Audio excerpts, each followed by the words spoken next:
लगाकर बैठ सके। इस शांति को, इस मंगलता को स्थापित करने के लिए, धर्म को स्थापित करने के लिए भगवान को युद्ध करना पड़ा, महाभारत का युद्ध करवाना पड़ा। जिस कारण से धर्म का विकास हो, शांति का विकास हो, अगर उसके लिए युद्ध की आवश्यकता है तो हमें अपना सामर्थ्य बढ़ाना आवश्यक है। तो न्याय युक्त समाज, समानता पूर्वक हर एक व्यक्ति को, जीवात्मा को समत्व के साथ समान अवसर मिले, अपना भौतिक और आध्यात्मिक विकास करने का अवसर मिले, अगर ऐसा समाज चाहिए और उसके लिए अगर युद्ध की आवश्यकता है तो हमें तैयार रहना चाहिए। इसी कारण से महाभारत का युद्ध हुआ। उसी युद्ध के बीचों बीच, दो सैन्यों के बीचों बीच रथ खड़ा था भगवान का, अर्जुन का।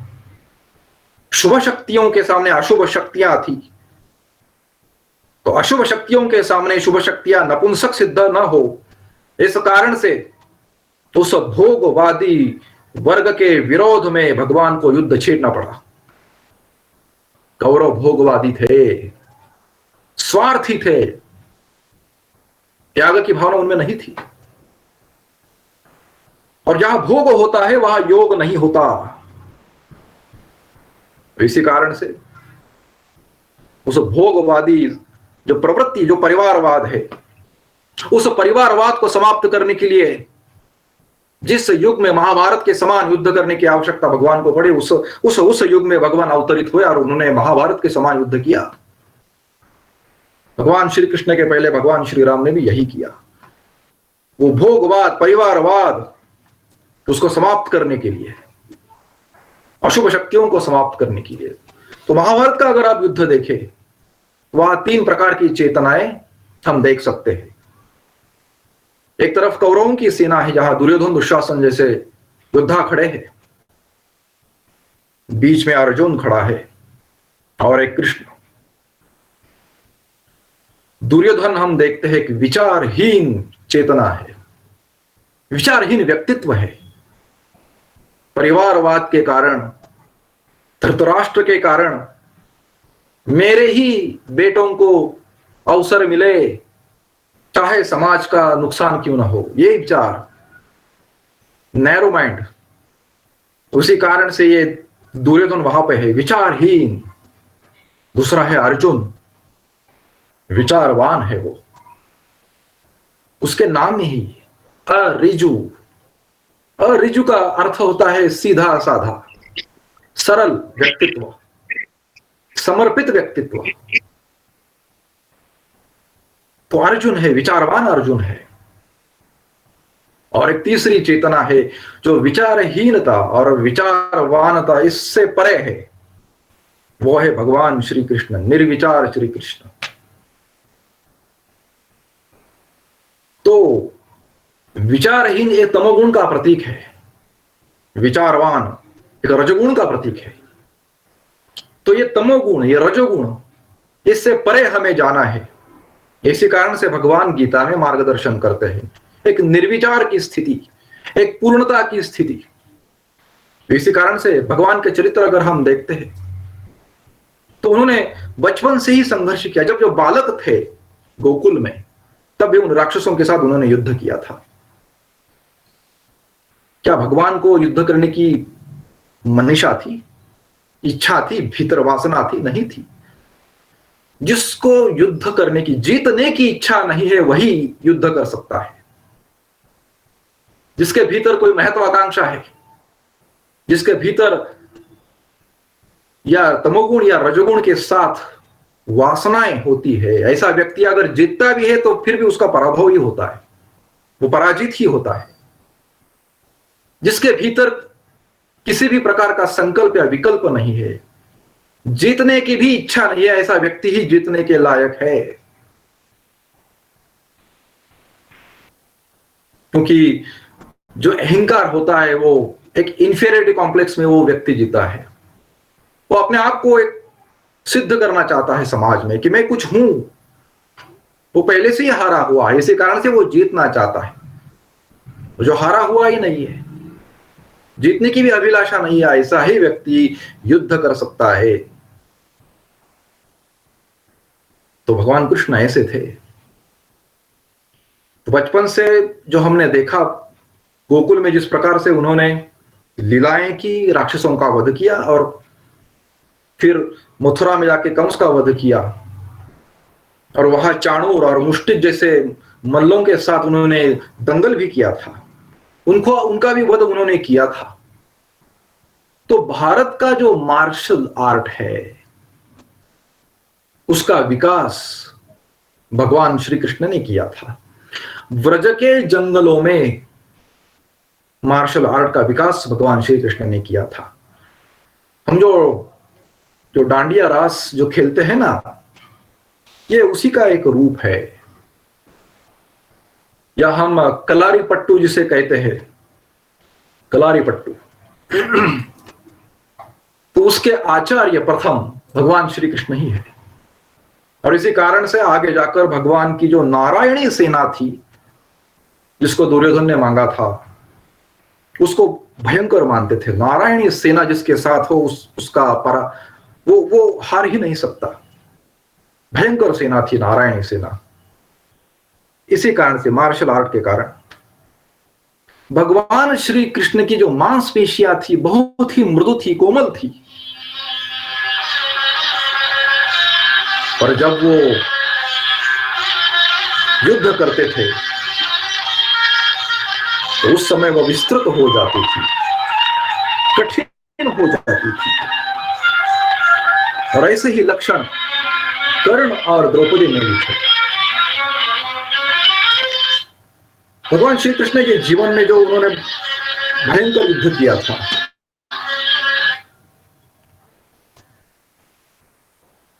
ये आवाज आ रही है? सबको सुन रहे सब? जी सर। जी जी सर। भगवान श्री कृष्ण के जीवन में जो उन्होंने भयंकर 3 युद्ध किए थे, तो एक महाभारत का युद्ध था, जरासंध के साथ भी उन्होंने युद्ध किया था, और काल यवन नरकासुर के साथ भयंकर युद्ध किया था। तो 16,000 जो महिलाएं थी, उनको उनकी रक्षा करने के लिए नरकासुर के साथ उन्होंने युद्ध किया था, जरासंध के साथ युद्ध किया था। और फिर बाद में जो विकास की संभावना है उस कारण से वो द्वारका चले गए थे, क्योंकि हर समय युद्ध में समाज और जो युवा वर्ग था वो संभव नहीं था। अगर विकास करना है, तो आगे बढ़ना है, तो व्यक्ति को एक विवेकपूर्ण निर्णय लेना पड़ता है। इस कारण से वो द्वारका चले गए थे, वहां उन्होंने महानगर का निर्माण किया था। तो भगवान ने जो युद्ध किया था, ये सब किया था, उनकी अपनी एक नीति थी, वही साहस वाली, लचीलापन, ये सारे भगवान ने अपने जीवन में द्वारका और खांडोप्रस्थ इन 2 नगरियों का निर्माण किया था। द्वारका नगरी तो उन्होंने बसाई, पर पांडवों की जो खांडोप्रस्थ नगरी थी, उसके लिए उन्होंने बहुत सारा धन भी पांडवों को दिया था, मदद की थी।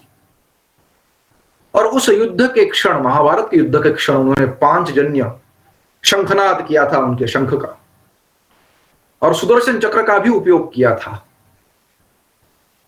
हम जरा इसका चिंतन करें। 5 जन्य शंख, मनुष्य के जो 5 इंद्रियां है, जिसके माध्यम से वो व्यक्त होता है, 5 द्वार, ये उसका प्रतीक है। तो अपने पंचेंद्रियों के साथ संसार में समग्रता पूर्ण उपस्थित रहना, ये उसका प्रतीक है, एक संकेत है, एक उद्घोषणा है, अ टोटल प्रेजेंस। अगर मैं गृहस्थ हूं, मैं संसार में हूं, तो मैं 5 इंद्रियों के साथ टोटल प्रेजेंस है, पूर्णता के साथ वहां पर मैं हूं।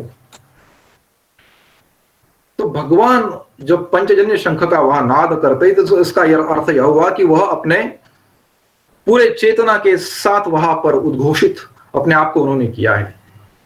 भगवान श्री कृष्ण का युद्ध में आप देखिए, अब देखते हैं कि उन्होंने पहले कहा था कि मैं युद्ध नहीं करूंगा, हाथों में शस्त्र नहीं लूंगा, पर बाद में उन्होंने, जब भीष्माचार्य का प्रभाव बढ़ने लगा, ऐसा लगने लगा कि पांडव पराजित होने लगे, तब उस स्थिति में भगवान ने सुदर्शन चक्र धारण किया था। नॉट कमिटेड, उस वर्तमान क्षण में जो तरतम भाव से जो आवश्यक है वो निर्णय लेना, वो कमिटेड व्यक्तित्व नहीं है। बस उनको लगा उस क्षण की जो जरूरत है, जो आवश्यकता है, कि वो जीवन जो संघर्ष है, वो युद्ध का जो क्षण है, उसमें व्यक्ति उस क्षण में जो आवश्यक है वही करता है, वही करना चाहिए उसे। इसका ही संकेत भगवान देते हैं। सुदर्शन चक्र उन्होंने धारण किया। अब नाम भी देखिए, सुदर्शन। दर्शन कैसे है? तो वो सु है, सुंदर है। अब बताइए कि सुदर्शन चक्र का उपयोग क्या है? मृत्यु का वाहक है। मृत्यु, सामने वाले शत्रु को मृत्यु देने वाला है। क्या मृत्यु भी सुंदर होती है? अगर देखा जाए तो मृत्यु ना सुंदर होती है ना असुंदर होती है, मृत्यु मृत्यु है। और जब भगवान श्री कृष्ण के हाथों अगर मृत्यु है तो ऐसी मृत्यु सुंदर ही है, सुदर्शनीय है। इसी कारण से यह शब्द भी बहुत सुंदर है, सुदर्शन, सुदर्शन चक्र। उस जीवात्मा का जो बारंबार जन्म लेने का जो चक्र है, उसको समाप्त कर देने वाला वह मृत्यु है। भगवान के हाथों जिनकी मृत्यु हुई है उनको मोक्ष मिला है। तो इसी कारण से भगवान श्री कृष्ण ने जो सुदर्शन चक्र उठाया, वो मृत्यु भी सुंदर है। अब हिटलर जैसे व्यक्तित्व के हाथों में अगर गुलाब का फूल भी हो तो वो भी असुंदर है, वो सुंदर नहीं रहेगा। और भगवान श्री कृष्ण जैसे व्यक्तित्व के, चेतना के हाथों में अगर सुदर्शन चक्र भी हो फिर भी वो सुंदर है। तो उनके हाथों मरना भी, मृत्यु भी आनंदपूर्ण है, सौभाग्यशाली है।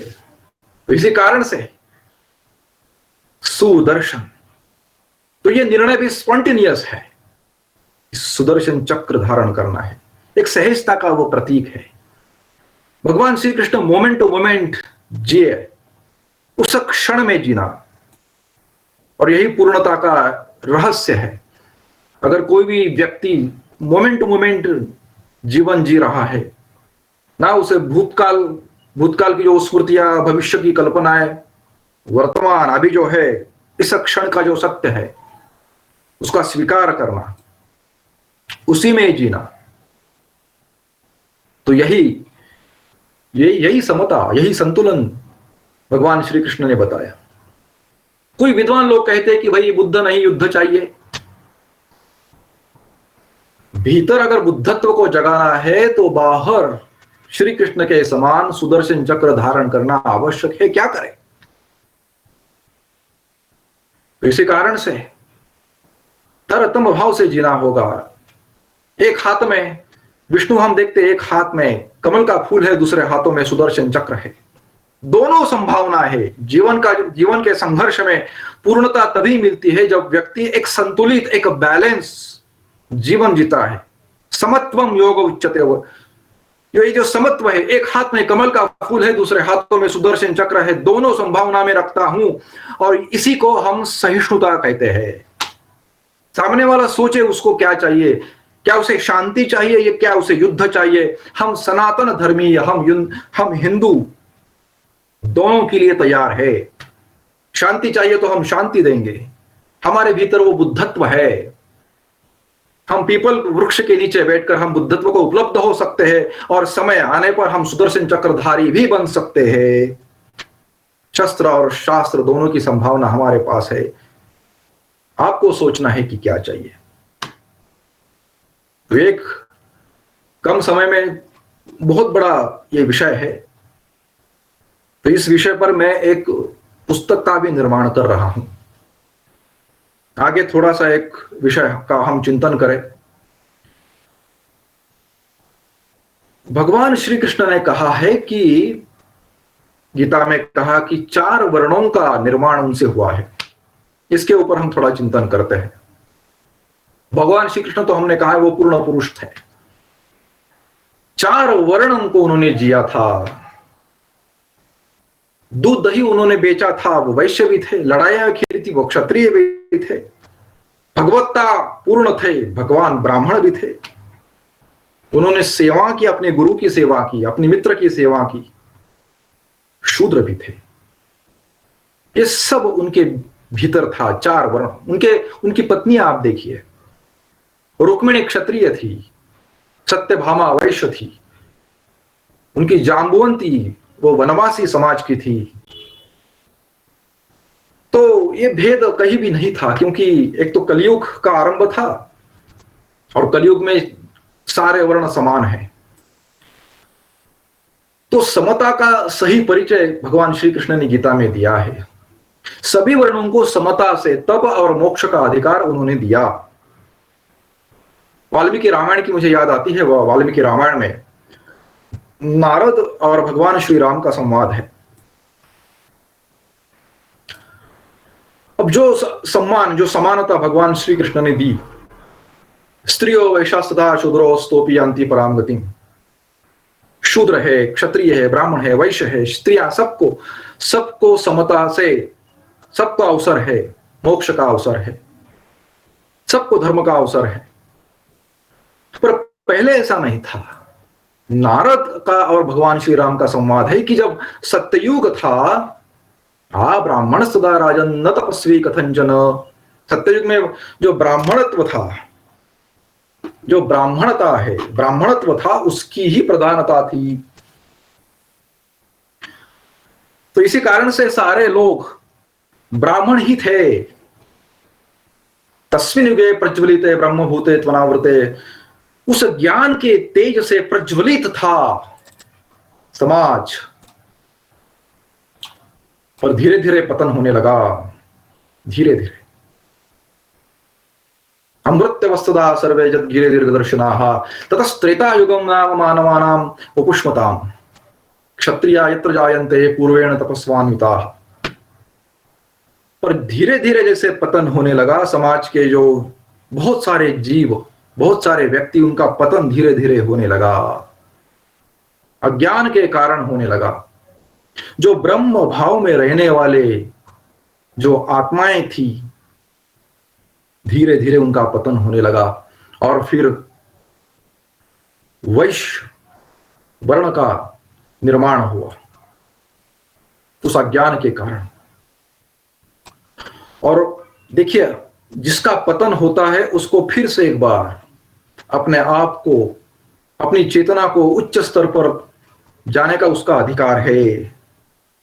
इसी कारण से तप का अधिकार समान रूप से जिस प्रकार से ब्राह्मणों को था, उसी प्रकार से क्षत्रियों को भी था। इसी स्तर पर ब्राह्मण और क्षत्रिय समान हुए। युगयोर भयोरासित समवीर्य समन्वितम, समान सिद्ध हुए। और इस समता के कारण ही चार वर्ण उत्पन्न हुए। त्रेता युग में अज्ञान ने पहला पैर रखा था और क्षत्रिय भी तपस्या करने लगे। ब्राह्मणत्व की जिस प्रकार की संभावना थी, क्षत्रियता की भी संभावना हुई। देखिए, ब्रह्म भाव से, जो अद्वैत का भाव है, उससे अगर किसी की चेतना पतन तो नहीं हो सकती, पर जो उस यात्रा में है, अभी तक ब्रह्म भाव को उनका भान नहीं आया है, ऐसे व्यक्ति आत्म तत्व के उनका भान रहता है। मैं आत्मा हूं, द्वैत स्तर पर है। मैं और आत्मा अलग अलग दर्शन है। एक मैं हूं, एक आत्मा है। ब्रह्म भाव में द्वैत अद्वैत होता है, वहां पर जो मैं होता है वो भी नहीं होता, अद्वैत भाव है। पर बहुत सारी चेतनाएं ऐसी होती है कि उस ब्रह्म भाव में वो स्थित नहीं रह सकते। ऐसी चेतनाओं को हम पतित चेतना कह सकते हैं कि मैं आत्मा हूं, उस आत्म तत्व में रहने वाला, आत्मदर्शन की संभावना जिसे है, ऐसा व्यक्ति, उसे क्षत्रिय हम कह सकते हैं। उसको भी अधिकार है कि वो तपस्या करके उस अद्वैत स्थिति को प्राप्त हो जाए। और फिर दूसरा पैर रखा अज्ञान का, दूसरा पैर के कारण द्वापार युग निर्माण हुआ। और जो वैश्य वृत्ति के लोग थे, कैलकुलेटिव माइंड, मन केंद्रित जीवन, ब्रह्म केंद्रित जीवन जिनका है वो ब्राह्मण है, आत्म केंद्रित जिनका जीवन है वो क्षत्रिय है, और मन केंद्रित जीवन है, मन को क्या चाहिए, अहंकार की तृप्ति और चाहिए और चाहिए, ऐसे व्यक्ति को हम वैश्य कहते हैं। प्रतिष्ठा चाहिए, पैसा चाहिए, सुविधापूर्ण जीवन चाहिए और चाहिए, मांग उसकी ज्यादा है, तो उसको भी अधिकार है तपस्या करने का। इसी कारण से द्वापर युग में जो वैश्य है, जो क्षत्रिय है और ब्राह्मण है, समान रूप में सिद्ध हुए, क्योंकि उनको समान अवसर मिला तपस्या करने का। अधिकार का अर्थ होता है पात्र। पात्र कौन है? जिसका पतन हुआ है उसी वही पात्रता वही पात्र है ऊपर उठने के लिए। और फिर कलयुग आया, महाभारत का युद्ध था, उसके बाद भगवान को पता था कि कलयुग है अब। इसी कारण से भगवान श्री कृष्ण जब अवतरित हुए कलयुग महाभारत के युद्ध में, उन्होंने सबको अधिकार दिया। ब्राह्मणों को जिस प्रकार से, या क्षत्रियों को अधिकार है, या वैश्यों को अधिकार है, स्त्रियों को, सबको समान रूप से अधिकार दिया। इसी प्रकार से कलयुग में सारे वर्ण समान है, सबको भौतिक और आध्यात्मिक विकास प्राप्त करने का अवसर सबको समान रूप से है। तो ब्रह्म भाव से लेके देह भाव तक शूद्र वृत्ति जो है, उसका अर्थ है देह केंद्रित जीवन, देह के इर्द गिर्द जीने वाला, देह के सुख में जीने वाला, खाओ पियो जियो ऐसा जीने वाला व्यक्ति। क्या उसको अधिकार नहीं है कि वो मन केंद्रित हो? जो मन केंद्रित व्यक्ति है उसको क्या अधिकार नहीं है कि वो आत्म केंद्रित बने? आत्म केंद्रित व्यक्ति को अधिकार है कि वो ब्रह्म केंद्रित बने। तो चेतना का स्तर उठाने के लिए और ज्यादा ऊपर हर किसी को अधिकार। इसी कारण से कलयुग में सब समानता है, सब समान है। तो ये ऊंच नीच ये भाव नहीं होना चाहिए। इसी कारण से स्वामी विवेकानंद जी का हमने जो अभी गीत सुना था, जो हमने उनका वक्तव्य सुना था, कि स्वामी जी कहते हैं कि सभी एक समान है, हमारी रक्त मांस से बने हुए हैं। तो चेतना का जो स्तर है उस अनुसार तमोगुण में जी रहा है या रजगुण में जी रहा है या सत्वगुण में जी रहा है या सत्वगुण या विशुद्ध सत्वगुण में जी रहा है या त्रिगुणों के पार भी चला गया ब्रह्म भाव में, उसके अनुसार उस चेतना को हम शूद्र कहते हैं। तमोगुणी है, दुखी है, ऐसा व्यक्ति दबा हुआ व्यक्ति है, प्रज्ञा का विकास नहीं हुआ है, सेवा कार्य करना पड़ता है पेट पालने के लिए, शूद्र है। थोड़ा विकास हुआ, वैश्य बना। तो धीरे धीरे इस प्रकार से तो ये जो विकास अगर हमें प्राप्त करना है तो भगवान ने बहुत सुंदर सबके लिए समान जो अवसर दिया, सबके लिए गीता है, गीता सबके लिए है। और जिस प्रकार से समय आगे बढ़ेगा गीता का महत्व भी बढ़ेगा। एक सूत्र लेकर हम इस विषय को यहां समाप्त करते हैं। भगवान ने मन का तप दिया है। मन का तप 5 बातें वो बता रहे हैं। 5 बातें: मन प्रसाद, सौम्यत्वम, मौनम, आत्मविनिग्रह, भाव संशुद्धि इत्येतत् तपोमान समुच्यते। 5 बातें बता रहे हैं। मन प्रसाद, मन की प्रसन्नता, सौम्यत्वम, शांत भाव, मौनम, मौन रहो, जहां बहुत ही सार्थक है उसी क्षण हमें बोलना चाहिए। अगर नहीं है, निरर्थक बातें नहीं करनी चाहिए। अगर कोई कहे बोलो तो भी बोलना चाहिए, नहीं तो हमें मौन रहना चाहिए। आत्मविनिग्रह, हमारी जो ज्ञानेन्द्रिया है, जो इंद्रिया है, संयम, भाव संशुद्धि, मन की शुद्धि, सात्विक विचारों से, सकारात्मक आशावादी विचारों से अपने आप को भरना, मन की शुद्धि। और यह तभी होगी कि जब हम हर क्षण मोमेंट टू मोमेंट जिए, समत्व भाव से जिए।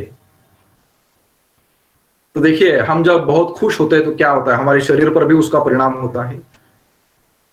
जो आधुनिक विज्ञान कहता है कि जब हम बहुत खुश हैं, शांत है, तो एंडोर्फिन, डोपामिन, सेरोटोनिन, ऑक्सीटोसिन, इस प्रकार के जो हैप्पी हार्मोन्स है उसके हम निर्मित करते हैं हमारे दिमाग में।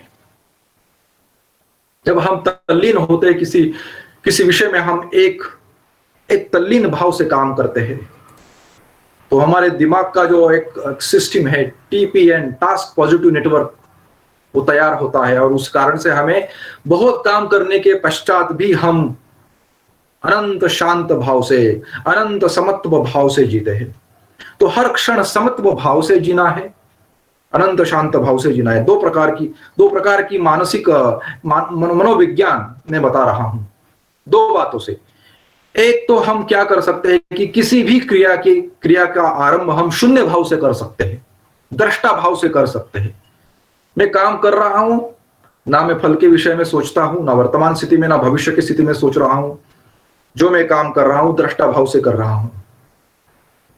जिस प्रकार से कोई व्यक्ति दूर से ही रोड पे आने जाने वाली गाड़ियों को देखता है, उसी प्रकार से दूर से ही अपनी संवेदनाएं, अपनी भावनाएं, दूर से ही अपने विचारों को देखता है, दूर से देखने वाला दृष्टा भाव।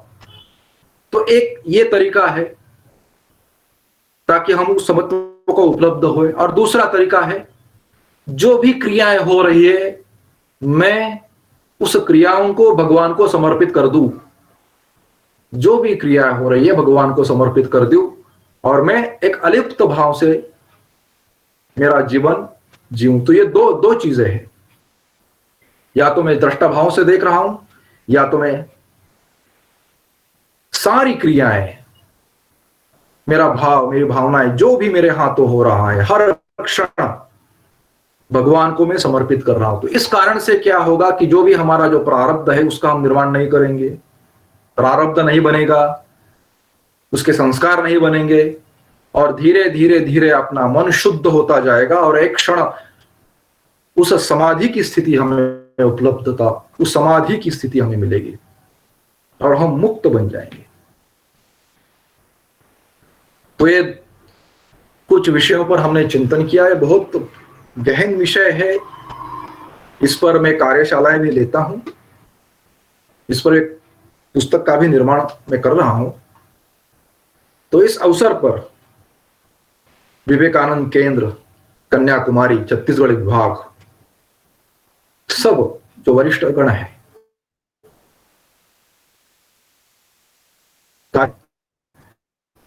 आप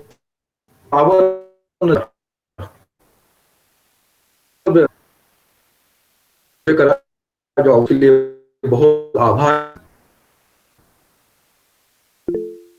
सबको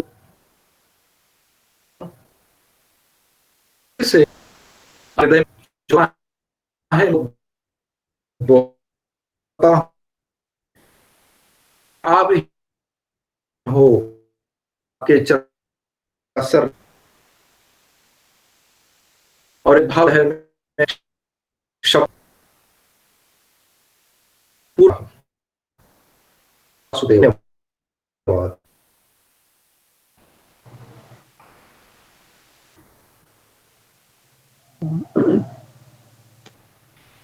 बहुत बहुत धन्यवाद सर। बहुत ही हृदय स्पर्शी, प्रेरणादायक उद्बोधन। और इसके पश्चात सभी से ये अनुरोध है कि ये मन में कोई सवाल है, कोई प्रश्न है, तो आप अपने सवाल, अपने प्रश्न रख सकते हैं। ठीक है। नमस्कार, मैं ग्वालियर से विजय उपमन्यु बोल रहा हूँ। तात्कालिक तो प्रश्न नहीं है, पर लेकिन भैया जी का अगर मोबाइल नंबर मिल जाए तो जो है संपर्क कर सके प्रस्तुत।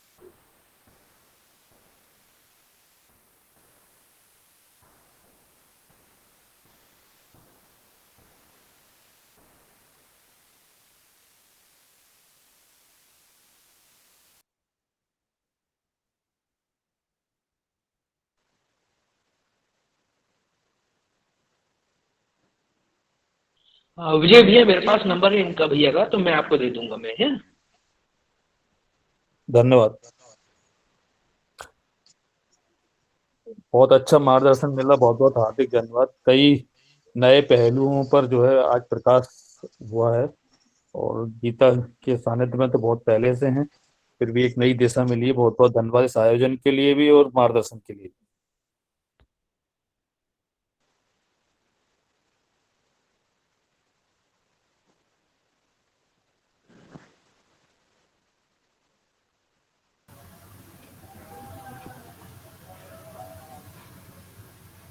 नमस्ते।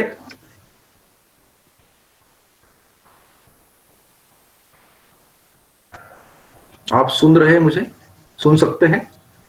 जी सर। जी हाँ, जी हाँ, सुन रहे हैं। ये कुछ आगे बढ़ते आइए। जी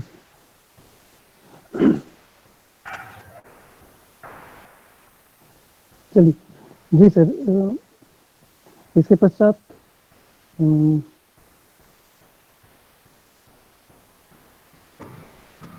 मैं सूचना, आगामी कार्यक्रम की सूचना के लिए श्री आदरणीय आशुतोष शुक्ला जी को आमंत्रित करूंगा। तो कोई प्रश्न सर नहीं है तो?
धन्यवाद भैया।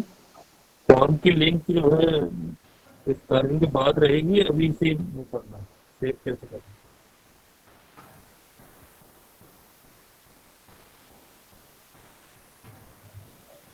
Hello sir.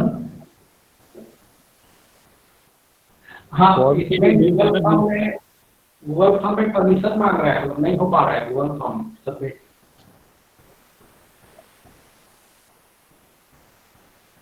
जी जी भाई साहब, ओके ओके। हाँ रघुवर सर आगे बढ़िए। जी सर जी। इसके बाद आज के इस कार्यक्रम के धन्यवाद ज्ञापन के लिए मैं दीदी मनीषा गर्ग दीदी को आमंत्रित करता हूं। मनीषा दीदी है क्या? हाँ भैया, हाँ भैया। जी जी जी जी, धन्यवाद ज्ञापन के लिए अ, धन्यवाद ज्ञापन के लिए मैं आपके समक्ष, सबके समक्ष उपस्थित हूँ। धन्यवाद ऐसा शब्द है कि कुछ समझ में नहीं आ रहा है कहाँ से शुरू करें, कहाँ से खत्म करें। इतना क्लिष्ट विषय, और इनको, इस विषय को दामोदर रामदास जो विवेकानंद केंद्र छत्तीसगढ़ विभाग, उनके लिए हृदय से आभारी है।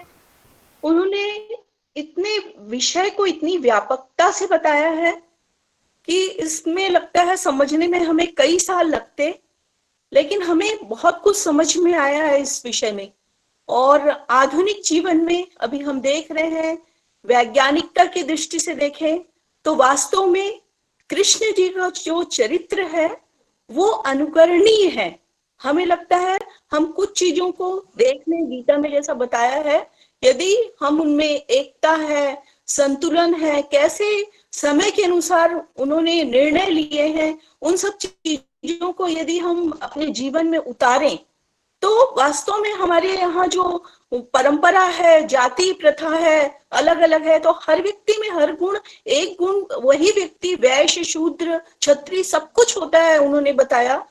उनको समय के अनुसार सिर्फ हमें शांत भाव से नहीं बैठना है, यदि गलत चीजें हैं तो उन्हें छोड़ना है और नई चीजों को हमको देखते हुए निर्णय करना है और उन चीजों को सीखना है। तो हम चाहेंगे कि आगे भी भैया का और हो, हम और उन्हें सुने, और उनकी आवाज में बहुत संतुलन था, उनके शब्दों का भी चयन काफी अच्छा था, उन्होंने बहुत संतुलित तरीके से बताया। तो पूरा परिवार हृदय से आभारी है। संचालनकर्ता रघुवर पटेल जी का भी हम हृदय से आभार व्यक्त करते हैं। वक्ता परिचय थानू जी ने दिया है, उनके लिए भी हम कृतज्ञ हैं। विवेकवाणी आशुतोष शुक्ला जी ने प्रस्तुत की है, उनके लिए भी हम धन्यवाद देते हैं। और अंत में हम बलवीर भैया को, जिन्होंने पूरे कार्यक्रम का आयोजन करवाया, सब सिस्टमेटिक किया और उनके कारण हम इतना लाभ प्राप्त कर सके, उनके भी हम हृदय से आभारी हैं। साथ ही जो भी हमारे बीच में उपस्थित हैं भाई बहन, विवेकानंद केंद्र कन्याकुमारी उनका हृदय से आभार व्यक्त करता है। धन्यवाद, बहुत बहुत धन्यवाद, नमस्कार। आपको भी बहुत बहुत धन्यवाद दीदी। और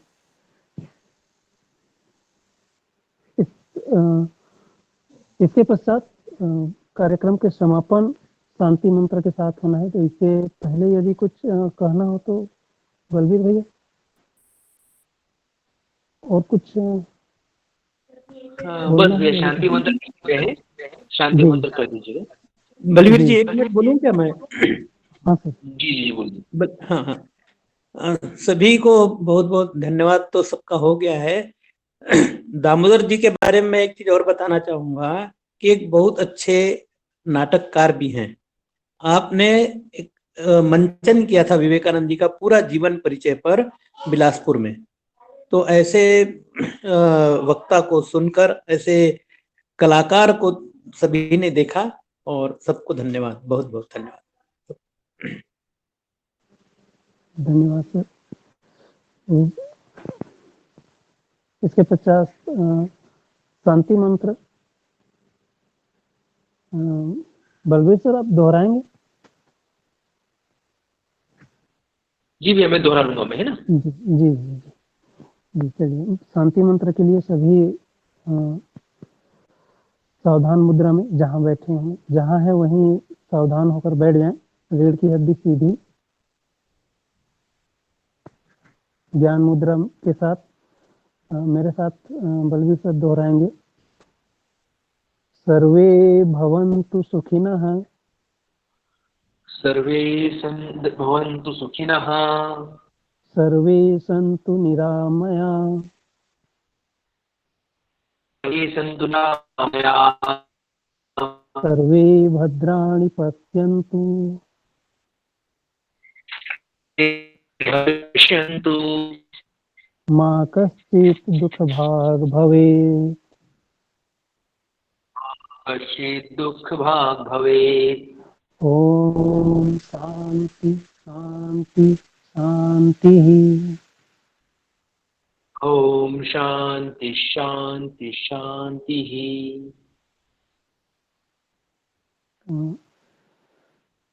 इसी के साथ आज के इस कार्यक्रम की अंतिम कड़ी, अंतिम समापन होता है। आप सभी को बहुत बहुत धन्यवाद।